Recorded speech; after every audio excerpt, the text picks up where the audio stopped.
it's Andy and Josh. We decided to document our surrogacy process to have a baby. Just to give a little bit of a backstory, Josh and I have been together, it'll be about 7 years in March of 2015.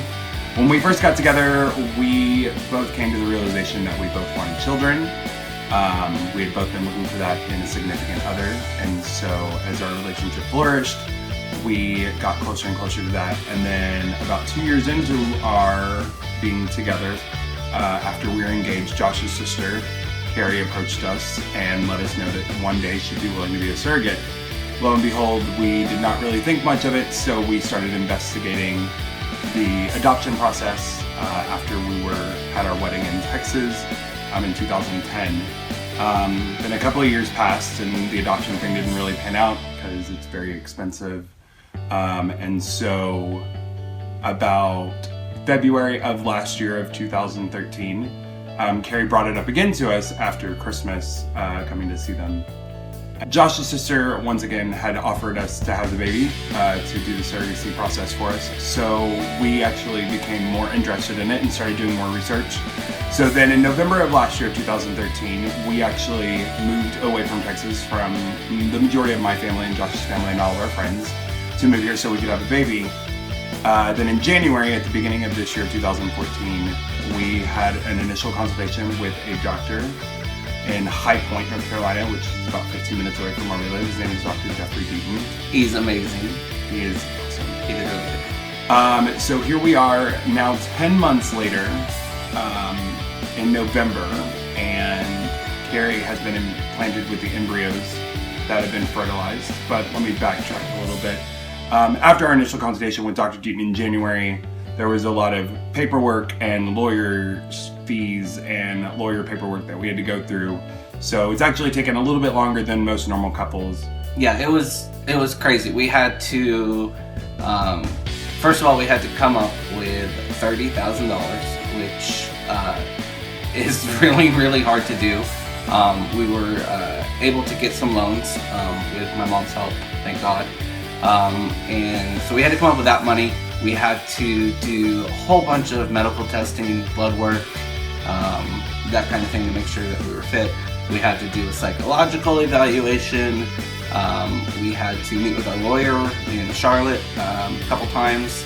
And it was just it's a huge process that everybody kind of takes for granted or thinks that it's going to be just kind of a quick, you pay the money and you're good to go. But there was a lot involved. We had to get FDA approval to use our sperm, which took forever because they wouldn't get back with the clinic.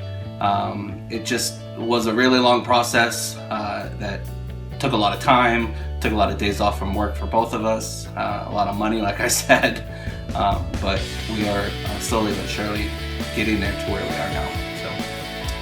So with that being said, we are about 6 days away from finding out if Carrie's officially pregnant. The embryos, obviously, like I said, have been transferred. They were transferred a couple of days ago. So it takes about 8 days to find out if she's actually pregnant. So as we know more, you will know more. So yeah. Also, one thing we forgot to mention was one of the things that we needed when we were doing the surrogacy was obviously an egg donor. A lot of people think, okay, Carrie's your sister. Isn't that going to be incest? Well, no. She's just the oven. People don't seem to get this. She's just the oven. Make it a little clear. Yeah, she's just carrying the baby. So we need to find an egg donor. So we kind of were like, okay, what the hell are we going to do?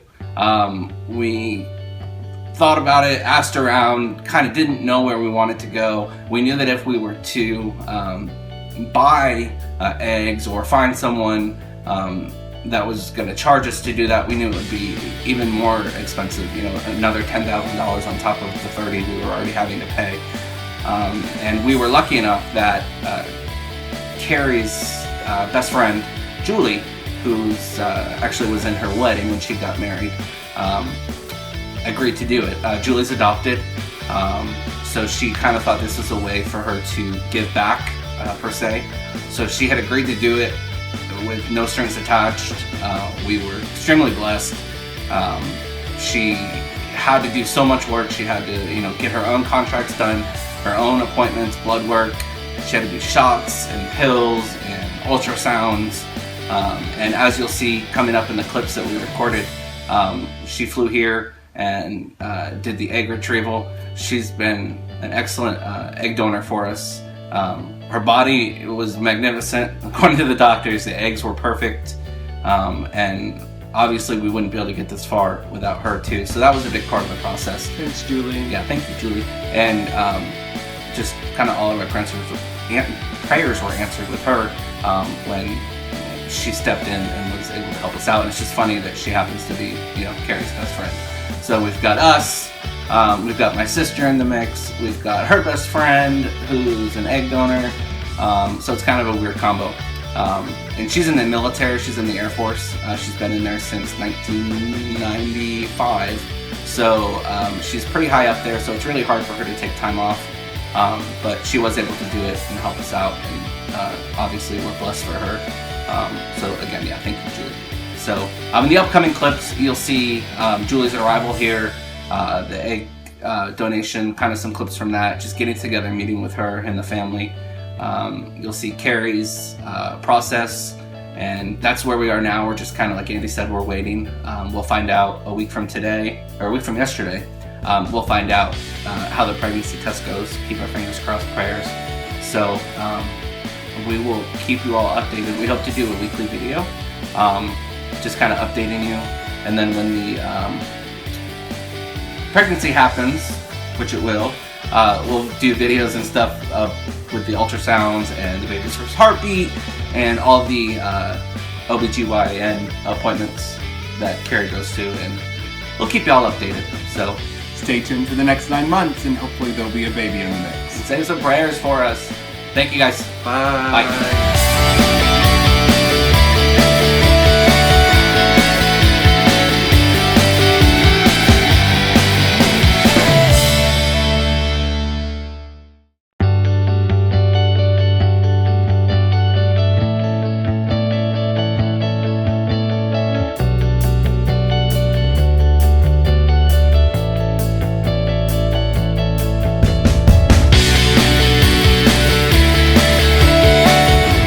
Hey, it's Josh and Andy. We are on our way to the clinic to drop off my friends, which are down there in a paper bag, and for Julie to get her egg retrieval done.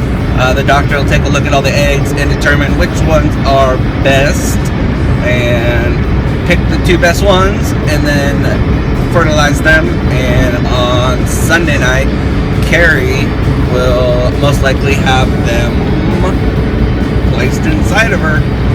So, bye.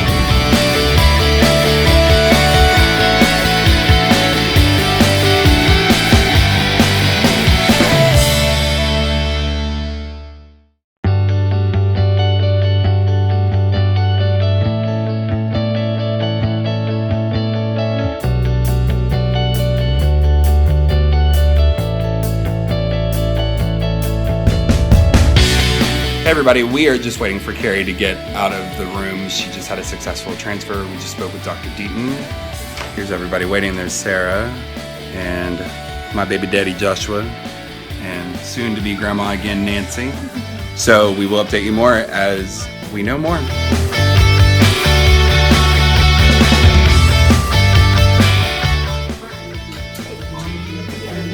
Okay. Hi, there she is. Oh, hey. Any more questions pop up? You look pregnant. Well, she is. It's just, You're like, it's just my cell phone. What do you have? A picture? It's hard to know what the picture is, but there's a little picture. Cool. Oh, that's great. All right, so can you explain? All right. Tell me. So this is the bladder, Okay. and that little thing right there is the uterus. Okay. The little subtle whiteness is the actual cavity. That little white dot That's the. is an air bubble. Okay. So the embryos are roughly right where that little air Oh, okay, bubble okay, is. okay. And the top is right there. So they're about that far from the top. Is right where you want. Okay. So the catheter comes in through here and goes to right there. Awesome. There's a little white dot. Air bubble. Or dot inside of an air bubble inside of a. It's below the bladder. Well, thank you so much again. We appreciate it. So. Oh. You've done well during a long way.